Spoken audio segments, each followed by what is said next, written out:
This question comes from Cara, who asked, how important are swamps to the world? In summary, they are very important. Swamps are a type of peatland. Other types of peatlands are called bogs and fens, and each type of peatland is slightly different, has slightly different vegetation growing on it, and slightly different ways that the water accumulates in that peatland. What all of these places have in common, though, is that they are very wet. They never dry out, and that's really important. Because they're always wet, the bacteria and fungi that usually decompose all of the organic matter from vegetation can't live there. So normally in, say, a forest or your local park, bacteria and fungi would break down all of the leaves and roots and all of the other parts of plants that drop to the forest floor or the park floor. And those bacteria and fungi recycle them so that those nutrients are available for plants to use from the soil, take them up from the soil.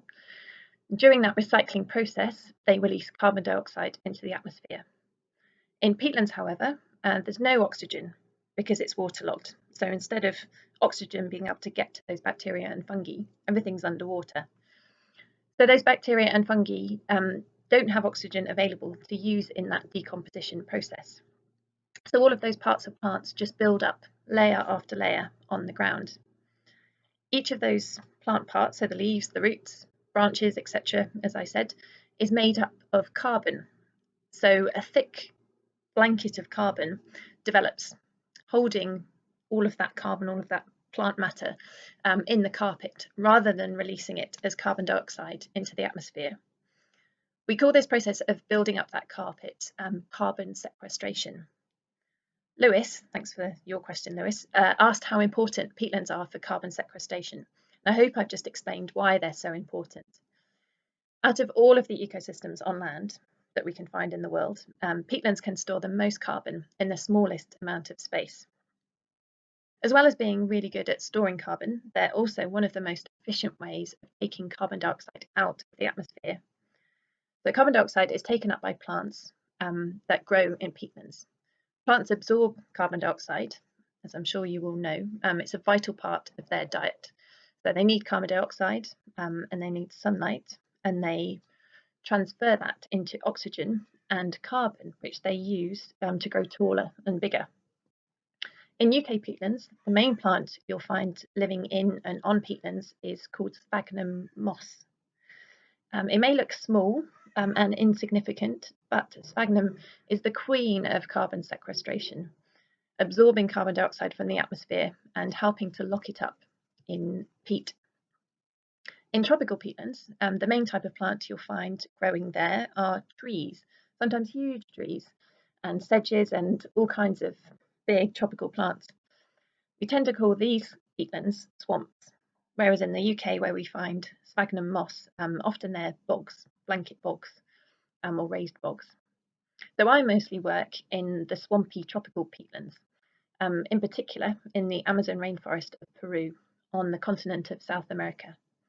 My research looks at how people use peatlands and what aspects of peatlands are especially important for the people living in and around them.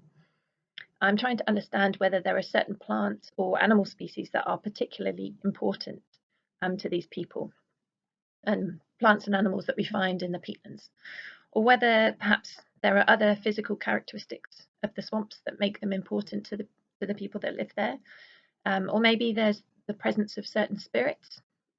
Maybe they have certain religious meaning, these different swamps. So I'm trying to find out why peatlands are particularly valuable for the people living in the Amazon rainforest. Some of the coolest peatlands I've been to, however, and thanks Ben for that question, have been fens. Fens often are made up of this mat of sphagnum. So when you're walking across it, it's a bit like walking on a waterbed. It's a floating mass.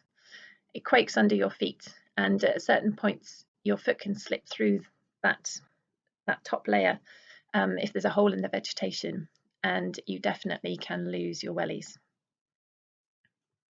Well, I hope you all enjoyed that answer. Remember to check out what next week's fascinating Ask Me Anything is about, and send any questions you have to this email address.